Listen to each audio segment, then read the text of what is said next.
समय की बात है। कंचनपुर नाम के एक नगर में चंद्रभानु नाम का एक राजा राज्य किया करता था। चंद्रभानु की एक बहुत ही सुंदर रानी थी। राजा चंद्रभानु की शादी को कई वर्ष बीत चुके थे, परंतु अभी तक उसे कोई संतान पैदा नहीं हुई थी। इस बात को लेकर राजा अक्सर ही बहुत परेशान और दुखी रहता था। संतान न होने की वजह से राजा को कई बार अपमान का सामना भी करना पड़ता था। अक्सर राजा के सामने तो कोई कुछ नहीं कहता था, परंतु राजा की पीठ पीछे लोग उसे निसंतान राजा कहकर बुलाते थे। राजा चंद्रभान के मन में हमेशा ही यह बात आया करती थी कि हे भगवान, तूने हमें संतानहीन क्यों बनाया। एक दिन की बात है, जब राजा चंद्रभान अपनी रानी के साथ शाही बगीचे में टहल रहा था, उसी समय भी राजा अपने मन में निसंतान होने के विचारों में खोया हुआ था, जिसकी वजह से उसके चेहरे पर उदासी छाई हुई थी। राजा को उदास देखकर रानी सोचने लगी कि महाराज बहुत ही परेशान है। क्या राज्य पर कोई संकट आने वाला है। वह थोड़ी देर तक राजा के चेहरे को देखती रही और उसके बाद रानी ने पूछा, महाराज क्या बात है। जब भी आप बगीचे में मेरे साथ टहलते हैं तो आपका चेहरा हमेशा खिला रहता है, लेकिन आज आपके चेहरे पर इतनी उदासी क्यों है। आपके चेहरे पर चिंता की लकीरें साफ दिखाई दे रही हैं। राजा जो उस समय बहुत ही परेशान था, उसने एक ठंडी सांस ली और कहने लगा, रानी साहिबा, हम आपको क्या बतलाएं। आप यह जानकर क्या करेंगी कि हमारी क्या परेशानी है। तब रानी कहने लगी, महाराज, क्या मैं आपकी अर्धांगिनी नहीं हूँ। मैं आपकी पत्नी हूँ, इसीलिए मेरा भी यह हक बनता है कि अगर आपके ऊपर कोई संकट या परेशानी है तो मैं आपका साथ दूं। रानी के ऐसे वचन सुनकर राजा ने कहा, रानी, अगर तुम हमारी चिंता और उदासी का कारण पूछ रही हो तो सुनो। जब भी हम समाज में जाते हैं तो लोग हमें संतानहीन और तुम्हें बांझ कहकर बुलाते हैं। लोगों के ऐसे ताने सुनकर मेरा दिमाग खराब हो जाता है और यही मेरी चिंता का कारण भी है। आखिर पिछले जन्म में मैंने ऐसे कौन से पाप किए थे जो इस जन्म में यह सब भुगतना पड़ रहा है। मुझे तो लगता है कि मेरा यह जीवन ही व्यर्थ है और मुझे आत्महत्या कर लेनी चाहिए। अपने पति के मुख से ऐसी निराशाजनक बातें सुनकर रानी मन ही मन सोचने लगी कि कहीं सचमुच महाराज आत्महत्या जैसा कठोर कदम न उठा लें। इसीलिए उसने महाराज को खुश करने के लिए वहां पर एक झूठ बोल दिया और कहा, महाराज, आज मैं आपके चेहरे पर जो उदासी है उसे दूर कर दूंगी, क्योंकि आज तो खुश होने का दिन है। आखिर वह कैसे। तब रानी ने जवाब दिया, महाराज, मैं गर्भवती हूँ और कुछ ही दिनों के बाद हमारे घर पर एक संतान जन्म लेने वाली है। राजा ने कहा, क्या सच। तुम कहीं झूठ तो नहीं कह रही हो।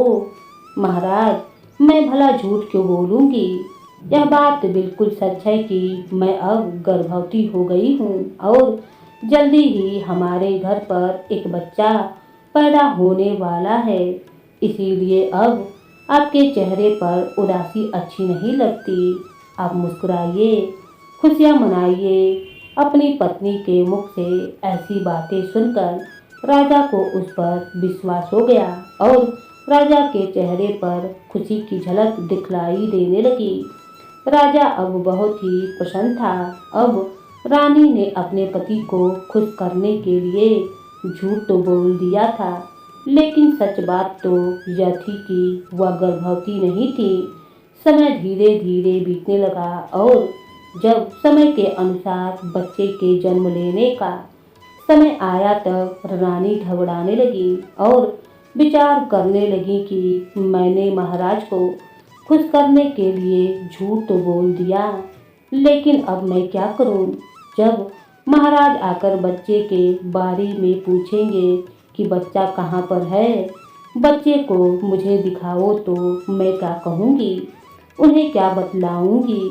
रानी यही सब कुछ सोच विचार कर बहुत ही दुखी होने लगी और भगवान से प्रार्थना करने लगी कि हे भगवान, हे प्रभु, मेरी रक्षा कीजिए, मेरी लाज को बचा लीजिए। मैंने तो केवल अपने पति को खुश करने के लिए यह झूठ बोला था, परंतु मेरे गर्भ में तो कुछ भी नहीं है। यह सब विचार करने के बाद रानी ने अपनी एक बहुत ही भरोसेमंद दासी को बुलाया और उससे कहने लगी, आज तक मैंने तुमसे कोई बात नहीं छुपाई। आज मैं तुमसे एक सच बताना चाहती हूँ कि मैं गर्भवती नहीं हूँ। मेरे गर्भ में कोई संतान नहीं है। मैंने तो सिर्फ राजा को खुश करने के लिए यह बात कह दी थी। अब तुम ही मेरे झूठ को सहारा दो। तुम इस बात को महाराज या किसी और व्यक्ति को मत बतलाना। रानी की बात सुनकर दासी कहने लगी, महारानी जी, आप निश्चिंत रहिए, मैं किसी को भी इस बारे में नहीं बतलाऊंगी, ना ही महाराज को और ना ही किसी और को। परंतु जब बच्चे के जन्म का समय आएगा तब आप क्या करेंगी?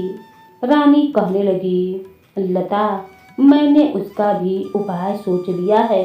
तुम इसी समय जाओ और हमारे राज्य ज्योतिषी को बुलाकर लेकर आओ। कुछ देर के बाद ही राज ज्योतिषी रानी के कक्ष में पहुंचा। रानी तब ज्योतिष से कहने लगी, ज्योतिष जी, मैं आपको एक ऐसा काम सौंपना चाहती हूँ के बदले में आपको 5000 स्वर्ण मुद्राएं दी जाएंगी। 5000 स्वर्ण मुद्राओं की बात सुनते ही ज्योतिष की आंखें चमकने लगी। वह कहने लगा, महारानी जी, इतने धन के लिए तो मैं कोई भी काम कर सकता हूँ, आप आदेश तो दीजिए। तब रानी ने कहा, असल में बात यह है कि मैंने महाराज को खुश करने के लिए उनसे एक झूठ बोल दिया था कि मैं गर्भवती हूँ, परंतु जैसे जैसे बच्चा पैदा होने का समय नज़दीक आ रहा है तो मेरी चिंता बढ़ने लगी है। मेरी योजना यह है कि आप महाराज के पास जाइए और उन्हें होने वाले बच्चे के भविष्य के बारे में बतलाइए। उनसे यह कहिए कि महाराज, यदि आप अपने बच्चे की शक्ल देखेंगे तो यह एक बहुत ही बड़ा अपशगुन होगा। यदि बच्चे के समय उन्होंने अपनी संतान का चेहरा देखा तो कोई बड़ी दुर्घटना हो सकती है। उनसे यह भी कहिए कि इस अपशगुन से बच्चे को बचाने के लिए वह मुझे किसी ऐसे एकांत स्थान पर भेज दें जहां ना तो वह मुझे और ना ही अपनी संतान को देख सकें। उन्हें ऐसा तब तक करना पड़ेगा जब तक कि उनकी संतान युवा न हो जाए। रानी की बात सुनकर ज्योतिष कहने लगा, आप निश्चिंत रहिए रानी जी, मैं महाराज को यह बात अच्छी तरीके से समझा दूंगा और मुझे पक्का विश्वास है कि वह मेरी बात को कभी भी टालेंगे नहीं। इतना कहने के बाद ज्योतिष वहां से चला गया। वह सीधा महाराज के पास पहुंचा और कहने लगा, महाराज की जय हो। महाराज, मुझे सूचना मिली है कि महारानी जी गर्भवती हैं और जल्दी ही एक संतान को जन्म देने वाली हैं। इसीलिए मैं आपको बधाई देने चला आया हूँ और साथ ही साथ मैंने होने वाले बच्चे के भविष्य की गणना भी कर ली है और मैं उसी के बारे में आपको सावधान करने आया हूँ। राजा कहने लगा, ज्योतिष जी, आखिर ऐसी क्या बात है जो आप हमें सावधान करना चाहते हैं? महाराज, आपकी होने वाली संतान का भविष्य तो अच्छा है, परंतु उसके युवा होने तक आपको अपनी संतान का चेहरा नहीं देखना है। अगर आपको अपने बच्चे के जन्म के समय से लेकर उसके जवान होने तक उसका चेहरा देख लिया तो कोई बड़ी मुसीबत आ सकती है, यहाँ तक कि उसके प्राण भी जा सकते हैं। इसीलिए मेरा परामर्श तो यही है कि आप रानी जी को किसी दूर एकांत स्थान में एक महल बनवाकर उन्हें वहां पर भेज दीजिए और वहीं पर आपकी संतान का लालन पालन किया जाए। जब आपकी संतान युवा हो जाएगी तब आप उसका चेहरा देख सकेंगे। राजा, जो कि अपने ज्योतिष की बातों को हमेशा सही समझता था और उस पर विश्वास करता था, उसने जैसा सुझाव दिया राजा ने उसे मान लिया और कहने लगा, ठीक है, जैसी आपकी इच्छा। यदि अपनी संतान का चेहरा देखने से उस पर कोई मुसीबत आ सकती है तो हम अपने दिल पर पत्थर रख लेंगे और उसके युवा होने तक उसका चेहरा नहीं देखेंगे। इसके बाद ज्योतिष वहां से चला गया। राजा ने तुरंत अपने महामंत्री को बुलाया और कहने लगा, महामंत्री जी, आप इसी समय अरावली पर्वत पर किसी एकांत स्थान में एक भव्य महल का निर्माण करवाइए, जहां पर हमारी रानी निवास करेगी। यह काम जल्दी से जल्दी पूरा हो जाना चाहिए। राजा के आदेश पर मंत्री ने कुछ ही दिनों में अरावली पर्वत के एक स्थान पर भव्य महल का निर्माण करा दिया। तब रानी अपनी उस विश्वासपात्र दासी को साथ लेकर अपने नए महल में चली गईं। 9 महीने पूरे होने पर रानी ने दासी के हाथों राजा के महल में यह सूचना पहुंचा दी कि उन्होंने एक पुत्र को जन्म दिया है। लेकिन वास्तव में ऐसा तो कुछ भी नहीं था। केवल अपने पति को खुश करने के लिए रानी ने यह झूठी सूचना भिजवाई थी। जब राजा ने यह सुना कि हमारी पत्नी को लड़का हुआ है तो वह बहुत ही खुश हुआ। अब तो राजा से रुका नहीं जा रहा था। वह तुरंत भागता हुआ रानी के महल में पहुंचा। तब रानी कहने लगी, महाराज, अभी आप अपने बेटे को नहीं देख सकते हैं। लेकिन क्यों रानी, इतने समय के बाद तो हमें पुत्र की प्राप्ति हुई है। महाराज, लगता है कि आप ज्योतिष की भविष्यवाणी को भूल गए हैं। उन्होंने चेतावनी दी थी कि यदि आप अपनी संतान को देखेंगे तो कोई बहुत ही बड़ा संकट आ सकता है। हाँ रानी, हमें याद है, तुम ठीक ही कहती हो, परंतु फिर भी हम अपनी संतान को कब देखेंगे। महाराज, भगवान ने हमें संतान तो दे दी है और यह खुशी हमें मिल चुकी है। अब आप जिद ना कीजिए। ज्योतिष का कहना है कि लड़का जब बड़ा हो जाएगा और वह शादी के लायक हो जाएगा तभी आप उसे देख सकेंगे। रानी के शब्द सुनकर राजा को पहले तो बहुत ही दुख हुआ, लेकिन फिर राजा ने विचार किया कि चलो कोई बात नहीं, हमें पुत्र की प्राप्ति तो हो ही गई है। अब लोग हमें निसंतान तो नहीं कहेंगे। ठीक है, जब हमारा बेटा बड़ा हो जाएगा तब हम उसे देखेंगे। इसके बाद राजा वापस अपने महल में लौट गया। जब राजा लौट गया तब रानी अपनी विश्वास पात्र दासी लता के पास गई और रोती हुई कहने लगी, दासी, मैंने महाराज को प्रसन्न करने के लिए यह झूठ तो बोल दिया है, लेकिन अब मैं क्या करूंगी। मैंने लड़के के जवान होने तक झूठ तो बोल दिया, लेकिन जब वह समय आएगा और महाराज लड़के के विवाह करने को तैयार हो जाएंगे तब मैं कैसे इस बात को छुपला पाऊंगी। मुझे तो कुछ भी समझ में नहीं आ रहा है। तब दासी रानी को समझाते हुए कहने लगी, महारानी जी, जब आपने इतने समय तक झूठ बोला है तो आप उस दिन का इंतजार भी करिए जब लड़के की शादी का समय आएगा। आगे के लिए कुछ रास्ता हम लोग ढूंढ ही लेंगे। कोई ना कोई तरकीब सोच ही लेंगे।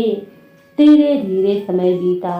जब इस घटना को 20 साल हो गए तब राजा अपने महल में सोचने लगा कि अब तो हमारा बेटा नौजवान हो गया होगा और हमें उसके विवाह की तैयारी करनी चाहिए। इधर राजा के पास उनके बेटे के लिए विवाह प्रस्ताव आने लगे थे। दूर दूर के लोग राजा महाराजा अपनी बेटियों के विवाह का प्रस्ताव लेकर उस राजा चंद्रभान के पास आने लगे। वे सभी राजा चंद्रभान से कहने लगे कि विवाह से पहले वह उनके बेटे को देखना चाहते हैं। उनकी बात सुनकर चंद्रभान एक बार फिर से रानी के महल में गया और रानी से कहने लगा, महारानी जी, हमारे पुत्र के विवाह के लिए दूर दूर से राजाओं और महाराजाओं के विवाह प्रस्ताव आए हुए हैं। वे सभी हमारे बेटे को देखना चाहते हैं। कहाँ है हमारा बेटा? उसे इसी समय लेकर आओ ताकि हम शान से उसे अपने साथ ले जा सकें और सबको दिखा सकें कि यह है हमारा बेटा। रानी कहने लगी, महाराज, आपकी बात तो बिल्कुल सही है। जब विवाह का प्रस्ताव लेकर लोग आए हैं तो उन्हें बेटे को तो दिखाना ही पड़ेगा, लेकिन मेरी एक बहुत ही मजबूरी है। कैसी मजबूरी महारानी? महाराज, मुझे क्षमा कीजिए, लेकिन हमारे ज्योतिषी का कहना है कि अभी हम अपने बेटे को नहीं दिखा सकते हैं। यदि कोई बिना देखे हमारे बेटे से रिश्ता करना चाहता है तो कर सकता है। लड़का तो वही सीधा विवाह मंडप में ही दिखाए जाएगा। अगर उन लोगों को यह शर्त मंजूर है तो हम अपने बेटे का रिश्ता तय कर सकते हैं। रानी की बात सुनकर राजा एक बार फिर से वापस महल में लौट गया। जो लोग विवाह का प्रस्ताव लेकर आए थे उनसे कहने लगा, मैं आप सभी से क्षमा चाहता हूँ, लेकिन अगर आप मेरे बेटे को बिना देखे ही रिश्ता तय करना चाहते हैं तो आप रिश्ता कर सकते हैं। लड़के का चेहरा आपको अभी नहीं दिखाया जाएगा। यह लड़के के लिए बहुत ही बड़ा अपशगुन होगा, इसीलिए लड़के को यहाँ पर नहीं दिखाया जाएगा बल्कि सीधा विवाह के मंडप में ही दिखाया जाएगा। आप लोगों को अगर यह शर्त मंजूर है तो आप रिश्ता कर सकते हैं, वरना मेरी मजबूरी है। राजा चंद्रभान की यह बात को सुनकर सभी लोग वहां से वापस लौट गए, लेकिन एक राजा ने बिना सोचे समझे ही अपनी बेटी का रिश्ता चंद्रभान के यहाँ पर तय कर दिया और कहने लगा, महाराज, मुझे आपका रिश्ता मंजूर है और मुझे आपकी शर्त भी मंजूर है। मैं अपने दामाद को सीधा विवाह के मंडप में ही देखूंगा। अब आप बारात लेकर आइए और जल्दी से विवाह करवाइए। इस तरह से वह राजा अपनी बेटी का रिश्ता राजा चंद्रभान के यहाँ पर तय करके अपने राज्य वापस लौट गया। राजा चंद्रभान ने यह बात जाकर अपनी रानी से कह दी कि एक राजा ने अपनी बेटी का रिश्ता हमारे बेटे के साथ तय कर दिया है। विवाह की तारीख भी निश्चित हो चुकी है। अब विवाह की तैयारियां की जाएं। मैं अपने पुत्र का विवाह बड़े ही धूमधाम से करना चाहता हूँ। यह बात सुनकर रानी कहने लगी, ठीक है महाराज, तो आप अपने पुत्र के विवाह की तैयारियां कीजिए। हम बहुत ही धूमधाम के साथ अपने बेटे का विवाह करेंगे। राजा वापस अपने महल में लौट आया। रानी ने महाराज से कह तो दिया था, परंतु अंदर ही अंदर वह बहुत ही दुखी हो रही थी। वह अपनी दासी को बुलाकर कहने लगी, दासी, अब क्या होगा?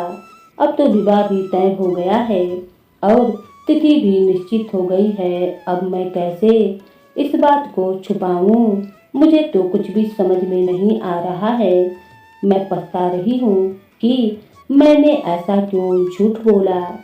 तब दासी रानी को हौसला देते हुए कहने लगी, रानी जी, जब आपने झूठ बोला ही है तो अब आप ईश्वर की शरण में जाइए, उनसे प्रार्थना कीजिए। मुझे विश्वास है कि भगवान कोई ना कोई रास्ता अवश्य ही निकाल देंगे। इधर जब शादी की तिथि आ गई तो राजा ने बारात सजवाया। जब सारी तैयारियां पूरी हो चुकी तब राजा ने रानी के पास खबर पहुंचा दी कि हमारे बेटे को दूल्हा बनाया जाए ताकि हम बारात लेकर शादी के लिए जा सकें। रानी ने महाराज को समझाते हुए कहा कि आप अभी भी अपने पुत्र को ना देखें, आप भी विवाह के मंडप में ही पुत्र को देखें, वरना कोई दुर्घटना हो सकती है।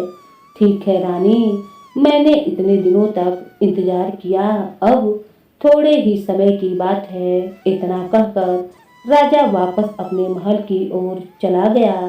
राजा के जाने के बाद रानी एक बार फिर से अपनी दासी से कहने लगी, दासी अब हमें क्या करना चाहिए? कुछ देर तक सोच विचार करने के बाद रानी कहने लगी, दासी मेरे मन में एक उपाय आया है, अब जो भी होगा देखा जाएगा। तुम मेरा एक काम करो। कहिए रानी जी, मेरे लिए क्या आदेश है? दासी तुम ऐसा करो कि इसी समय बहुत सारा आटा गूंथ लो। उस आटे से तुम एक दूल्हा तैयार करो और उस दूल्हे को पालकी में बिठा दो। पालकी को चारों तरफ से बंद कर दो। सबसे कह देना कि पालकी रास्ते में कहीं भी नहीं खुलेगी, सीधा विवाह के मंडप में ही खुलेगी। और फिर यही हुआ। दासी ने आटा गूंथा और उसका एक दूल्हा तैयार किया। उसे दूल्हे की तरह सजाकर पालकी में रख दिया। पालकी को चारों तरफ से बंद कर दिया गया और जब बारात चलने लगी तो रानी ने दासी के द्वारा सबको कहलवाया कि रास्ते में कोई पालकी को नहीं खोलेगा। इसके बाद रानी खुद राजा के पास गई और कहने लगी, महाराज इस बात का विशेष ध्यान रखिएगा कि इस पालकी को रास्ते में कोई भी नहीं खोलेगा। अगर किसी ने खोल दिया तो कोई बड़ा अपशगुन हो सकता है। राज ज्योतिषी का यही कहना है कि पालकी सीधा विवाह के मंडप में ही खुलेगी, वहीं जाकर आप भी अपने पुत्र को दूल्हे के रूप में देख सकेंगे। राजा चंद्रभान ने जवाब दिया, ठीक है रानी साहिबा, हम ऐसा ही करेंगे। इसी तरह से बारात वहां से निकल पड़ी। चलते चलते बारात जब एक जंगल से गुजरी तब राजा के मन में विचार आया कि बाराती काफी थक चुके हैं, क्यों ना यहीं पर किसी पेड़ के नीचे रुककर थोड़ी देर आराम किया जाए। राजा ने कहारों से कहा कि एक पेड़ के नीचे पालकी को रख दिया जाए और दूसरे पेड़ के नीचे सभी बाराती गण आराम करने लगे। अब क्या हुआ कि कहारों ने जिस पेड़ के नीचे दूल्हे की पालकी रखी थी उस पेड़ के पास एक बिल में इच्छाधारी नाग नागिन का जोड़ा रहता था। नागिन ने जब पालकी की ओर देखा तो उसे साफ साफ दिखाई दे गया कि इस पालकी में तो दूल्हा है ही नहीं, बल्कि आटे का बना हुआ एक दूल्हा रखा हुआ है। तो नागिन अपने इच्छाधारी नाग से कहने लगी, प्रिय, मैं अभी जो देखकर आ रही हूँ उसे देखकर तो लगता है कि इस संसार में बहुत ही अंधेर है। नाग कहने लगा, कैसा अंधेर? नागिन ने बताया, प्रिय, इस पालकी में असली दूल्हा नहीं है। यह कैसी बारात है जो बिना दूल्हे के ही जा रही है। जब यह बारात उस नकली दूल्हे को लेकर पहुंचेगी तो इन सभी का क्या हाल होगा? ऐसा अंधेर तो मैंने आज तक नहीं देखा। नाग कहने लगा, प्रिय, यह कैसे हो सकता है? मुझे तो लगता है कि तुम्हें कोई धोखा हुआ है। चलो चलकर मुझे भी तो दिखाओ। नागिन ने कहा, चलिए, लेकिन हमें छुप छुप कर जाना होगा, वरना अगर लोगों ने हमें देख लिया तो हमें नुकसान पहुंचा सकते हैं। दोनों नाग नागिन छिपते छिपाते पालकी के अंदर जा पहुँचे। नाग ने देखा क्या कि पालकी में एक आटे का बना हुआ दूल्हा है। यह देखकर नाग बहुत ही आश्चर्य में पड़ गया। यह सब देखकर दोनों अपने बिल में वापस लौट आए। तब नाग नागिन से कहने लगा, प्रिय, मैं तुमसे कुछ कहना चाहता हूँ। कहिए, आप कहना क्या चाहते हैं? नाग ने कहा, प्रिय, यदि तुम्हारी अनुमति हो तो मैं राजा की बारात की शोभा बढ़ाना चाहता हूँ। नागिन कहने लगी, प्रिय, तुम इस बारात की शोभा को कैसे बढ़ा सकते हो?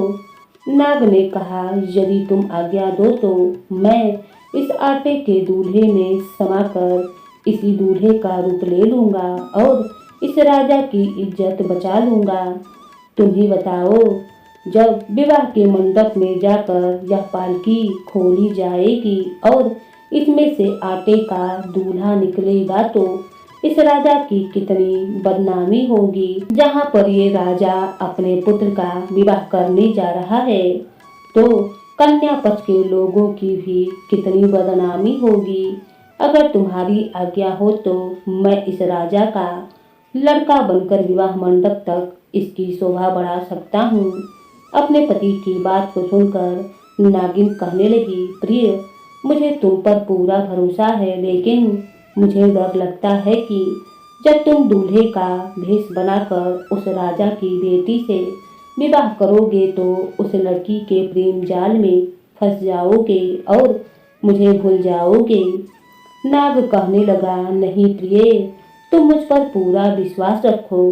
हम तो नागवंशी हैं, हमें उस लड़की से क्या मतलब। मैं तो सिर्फ इस राजा का सम्मान बचाना चाहता हूँ, बस इसीलिए मैं जाना चाहता हूँ। अगर मैं नहीं गया तो दोनों राजाओं के साथ कुछ भी दुर्घटना हो सकती है। इसीलिए तुम मेरी बात पर विश्वास करो। हम नागवंशी हैं, तुम्हें धोखा नहीं देंगे। केवल एक रात की ही तो बात है। कल सुबह जब बारात वापस लौट कर आएगी तो मैं भी लौट जाऊंगा। नाग के इतना समझाने पर नागिन तैयार तो हो गई। कहने लगी, ठीक है प्रिय, तुम जाओ, लेकिन मुझे डर लगता है कि कहीं आप उस लड़की के प्रेम जाल में मत फंस जाना और मुझे भूल मत जाना। इसके बाद नागिन ने अपने पति को ऐसा करने की अनुमति तो दे दी। इच्छाधारी नाग दूल्हे की पालकी में घुस गया और वह आटे के बने हुए दूल्हे में समाहित होकर अपना रूप बदलकर दूल्हा ही बन गया। कुछ देर तक आराम करने के बाद एक बार फिर से पालकी आगे बढ़ी। बारात चलती चलती जब लड़की वालों के यहाँ पर पहुँची तो उनका खूब धूमधाम से स्वागत किया गया। कन्या का पिता कहने लगा, महाराज, आपका बेटा कहाँ पर है? आपने कहा था कि विवाह के मंडप में ही आप अपने पुत्र को दिखलाएंगे। अब तो आप अपने पुत्र को सबके सामने लेकर आइए। इसके बाद ऐसा ही किया गया। पालकी जब खोली गई तो उसमें से एक बहुत ही सुंदर लड़का बाहर आया। इतने सुंदर बेटे को देखकर राजा की आंखें फटी की फटी रह गईं। वह बहुत ही प्रसन्न हुआ और सोचने लगा, लगता है मेरी रानी ने मुझे मेरे पुत्र को इसीलिए अभी तक नहीं दिखलाया था क्योंकि यह तो बहुत ही सुंदर है। कन्या के पिता ने भी जब अपने होने वाले दामाद को देखा तो वह भी बहुत ही प्रसन्न हुआ। इसके बाद विवाह की सारी रस्में पूरी की गईं। इच्छाधारी नाग का विवाह राजा की बेटी के साथ हो गया। विवाह पूरा हो जाने के बाद जब राजा चंद्रभान वापस अपने राज्य की तरफ लौटने लगा तब उस इच्छाधारी नाग ने कहा, पिताजी, मैं चाहता हूँ कि मेरी पालकी अलग हो और मेरी पत्नी की पालकी अलग हो। राजा चंद्रभान ने कहा, ठीक है पुत्र, जैसी तुम्हारी इच्छा। राजा चंद्रभान ने कन्या के पिता से कहा कि आप दो अलग अलग पालकियां तैयार करवाइए। एक पालकी में मेरा बेटा और दूसरी पालकी में हमारी पुत्रवधू जाएंगी। और फिर ऐसा ही किया गया। दो अलग अलग पालकियां तैयार कराई गईं, जिनमें एक पालकी में दूल्हा और दूसरी में दुल्हन को बैठाया गया। बारात वापस अपने राज्य की तरफ लौट चली। एक बार फिर से बारात उसी स्थान पर आराम करने के लिए रुकी जहां पर वह पहले भी रुकी थी। राजा ने दोनों पालकियों को एक पेड़ के नीचे रखवा दिया और कहा कि थोड़ी देर आराम करने के बाद हम सभी आगे बढ़ेंगे। दोनों पालकियों को एक वृक्ष के नीचे रखकर सभी बाराती आराम करने लगे। तब वह इच्छाधारी नाग जो दूल्हा बना हुआ था, वह वापस अपने नाग रूप में आकर अपनी पत्नी के पास पहुंचा, जहां उसकी पत्नी नागिन बड़ी ही बेसब्री से उसका इंतजार कर रही थी। अपने पति को आता देखकर नागिन बहुत ही खुश हुई और पूछने लगी, क्यों प्रिय, क्या तुमने राजा की बारात की शोभा बढ़ा दी? जवाब में नाग कहने लगा, हाँ प्रिय, मैंने उस राजा की इज्जत बचा ली और उसकी लड़की से विवाह भी कर लिया। वह दुल्हन दूसरी पालकी में बैठी है। यह सुनकर नागिन बहुत ही खुश हुई और कहने लगी, प्रिय, तुमने बहुत ही अच्छा काम किया है, लेकिन अब आप कहीं मत जाइएगा, आप यहीं मेरे पास रहेंगे। तब नाग कहने लगा, प्रिय, मैं तुमसे एक अनुमति और चाहता हूँ। यह सुनकर नागिन कहने लगी, प्रिय, अब तुम मुझसे और क्या चाहते हो? नाग बोला कि बारात में तो मैंने राजा की इच्छा बचा ली, लेकिन अब जो नई नवेली दुल्हन आई है, जब वह अपने ससुराल में जाएगी और इसे अपना पति नहीं मिलेगा तो इसका क्या हाल होगा? मैं इस बात को सोच सोच कर बहुत ही दुखी हो रहा हूँ और मैं इसी बारे में तुमसे बात भी करना चाहता हूँ, लेकिन मेरी हिम्मत नहीं हो रही है। क्या तुम इस बात की अनुमति दोगी? नागिन कहने लगी, मुझे इस बात से कोई मतलब नहीं है। आपने इस राजा की इज्जत तो रख ली, बस इतना ही काफी है। अब आप यहाँ से कहीं और नहीं जाएंगे। तब नाग बहुत देर तक अपनी नागिन को इस बारे में समझाता रहा और कहने लगा कि अगर इस लड़की को अपने ससुराल पहुंचकर अपना पति नहीं मिला तो अवश्य ही यह मर जाएगी और मैं ज़्यादा नहीं, सिर्फ आपसे 2 दिन का समय चाहता हूँ। 2 दिन के बाद मैं तुम्हारे पास वापस लौट आऊँगा, क्योंकि 2 दिन के बाद यह कन्या अपने मायके चली जाएगी। तब मैं आपके पास वापस चला आऊँगा। मेरी बात पर विश्वास कीजिए, मैं कभी तुम्हारे साथ धोखा नहीं करूँगा। नाग के इतना समझाने पर नागिन ना चाहते हुए भी अपने पति की इस बात पर राजी हो गई और कहने लगी, ठीक है प्रिय, यदि तुम चाहते हो तो जाओ, लेकिन मैं यही कहूँगी कि मुझे भूल मत जाना। नागिन से अनुमति लेकर नाग एक बार फिर से दूल्हा बनकर पालकी में बैठ गया। दूसरी तरफ वह रानी जो अपने पति चंद्रभान से झूठ बोल चुकी थी, वह पूरी रात सो ना पाई। पूरी रात वह ईश्वर से यही प्रार्थना करती रही कि हे प्रभु, मेरी लाज रख लो। मैंने यह सब केवल अपने पति की खुशी के लिए ही किया है, ताकि उनके मन में आत्महत्या जैसा विचार न आए। पूरी रात रानी प्रार्थना करते करते हुए आंसू बहाती रही। सुबह के समय जब राजा अपने पुत्र और पुत्रवधू को लेकर महल में पहुंचा तो सभी लोगों ने उनका भव्य स्वागत किया। सभी ने राजा के पुत्र और उसकी पुत्रवधू को देखा तो सभी बहुत ही खुश हुए। उस समय रानी की विश्वास पात्र दासी भी वहीं पर मौजूद थी। जब उसने देखा कि वहां पर सचमुच में एक दूल्हा मौजूद है, जबकि वह जानती थी कि रानी के कोई पुत्र नहीं था, यह देखकर दासी आश्चर्य में पड़ गई। उसकी खुशी का ठिकाना न रहा। दासी दौड़ी दौड़ी अपनी रानी के पास गई और उसने सारी बात रानी को बतला दी। कहने लगी, रानी साहिबा, भगवान ने आपकी प्रार्थना स्वीकार कर ली। तुम्हारी पुत्र वधू तुम्हारे पुत्र को साथ लेकर आई है, और तो और तुम्हारा पुत्र बहुत ही सुंदर है। सब देखने वाले उसको देखकर हैरान हैं। रानी ने अपनी दासी के वचन सुने तो खुशी के मारे वह झूमने लगी और बार बार ईश्वर का धन्यवाद करने लगी। उसकी आंखों से खुशी के आंसू छलक रहे थे। भगवान को लाख लाख धन्यवाद करने के बाद वह दासी के साथ महल में लौटी, जहां अपने पुत्र और पुत्रवधू को उसने देखा। रानी ने उसी समय अपने बेटे और बहू को अपने सीने से लगा लिया। असल में तो उसने झूठ ही बोला था, लेकिन अब वह यह मान रही थी कि यह बेटा प्रभु का प्रसाद है। ईश्वर ने मेरी लाज रख ली है। ईश्वर ने मेरी लाज रखने के लिए इसको भेजा है। अब तो पूरे महल में खुशियां मनाई जाने लगी।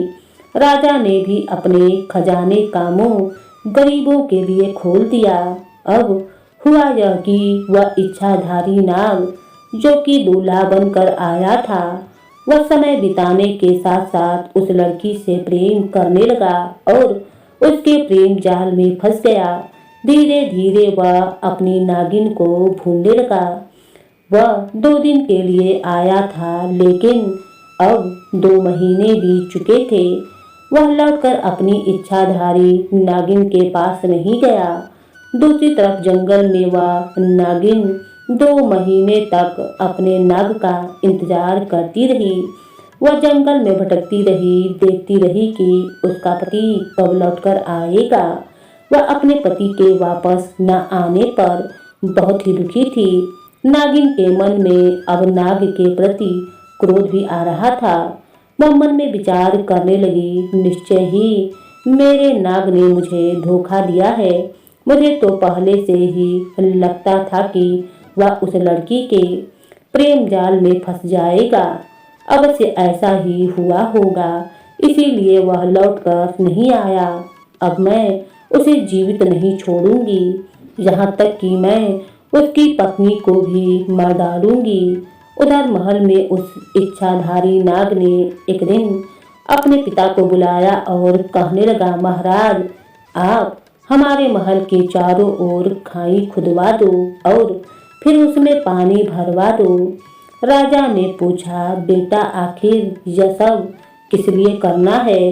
तब बेटे ने जवाब दिया, पिताजी, हम जो कहते हैं आप बस उतना ही करवा दीजिए। यह हमारे महल की सुरक्षा के लिए बहुत ही जरूरी है। बेटे के कहने की देरी थी कि राजा ने तुरंत महल के चारों ओर खाई खुदवा दी और उसमें जल भरवा दिया।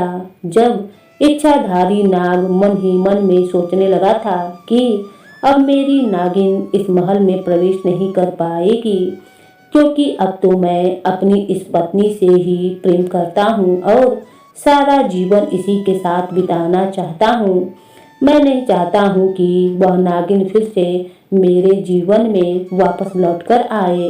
अब वह इच्छाधारी नाग निश्चिंत होकर अपनी पत्नी के साथ राजमहल में रहने लगा। दूसरी तरफ जंगल में कई महीने बीतने के बाद जब नागिन का पति वापस नहीं आया तो क्रोध में आकर नागिन अपने पति और उसकी पत्नी को मौत के घाट उतारने के लिए चल पड़ी। लेकिन जब वह राजमहल में पहुंची तो उसने देखा कि राजमहल के चारों ओर तो खाई खुदी हुई है और उसमें पानी भरा हुआ है। वह समझ गई कि यह सब मेरे पति नाग का ही किया धरा है। वह नहीं चाहता है कि मैं अब उसके जीवन में वापस आ सकूं। यह सारा जाल उसी ने बिछाया है। अब तो नागिन के मन में और भी ज्यादा क्रोध धनकने लगा। वह सोचने लगी, अब तो मैं अपने पति को कभी भी नहीं छोड़ूंगी। नागिन इधर उधर घूमकर महल में जाने का रास्ता ढूंढने लगी। बहुत देर तक रास्ता ढूंढने के बाद उसे थोड़ी सी जगह महल में जाने के लिए मिल ही गई।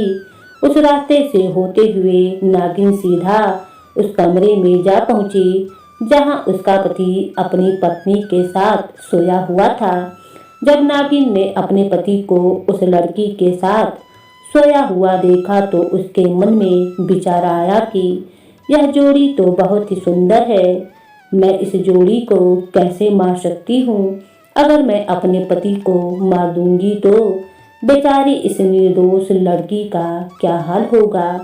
यह बेचारी तो अपने पति के बिना मरे ही मर जाएगी और अगर मैं इस लड़की को मार दूं तो मेरा पति इस लड़की से इतना प्रेम करता है कि कहीं इसके दुख में आत्महत्या न कर ले। मेरा पति तो मुझे छोड़ ही चुका है। एक तरफ से मैं विधवा हो चुकी हूँ तो मैं इस दूसरी लड़की को विधवा नहीं बना सकती। या फिर कहीं ऐसा ना हो कि मेरा पति मर जाए। तब मन में ऐसे विचार आने के बाद नागिन ने ना तो अपने पति को मारा और ना ही उस लड़की को डसा। जब वह नागिन यह सब कुछ सोच विचार कर रही थी तभी उस लड़की की नींद टूट गई। वह नागिन को देखकर घबरा गई और चिल्लाने लगी। उसकी आवाज को सुनकर उसका पति भी जाग गया। जब इच्छाधारी नाग ने अपनी नागिन को अपने सामने देखा तो समझ गया कि वह अवश्य ही उन दोनों से बदला लेने के लिए आई है, परंतु नागिन ने ऐसा कुछ नहीं किया। नागिन ने भी अपना रूप बदल लिया और अपने पति से कहने लगी, तुम मुझे वचन देकर गए थे कि कुछ ही दिनों में मेरे पास वापस लौट आओगे, परंतु आज इतने महीने बीतने के बाद भी तुम लौटकर नहीं आए। नई नवेली दुल्हन उन दोनों की बातों को सुनकर बहुत ही हैरान हो गई। उसे समझ में नहीं आ रहा था कि आखिर यह सब क्या हो रहा है।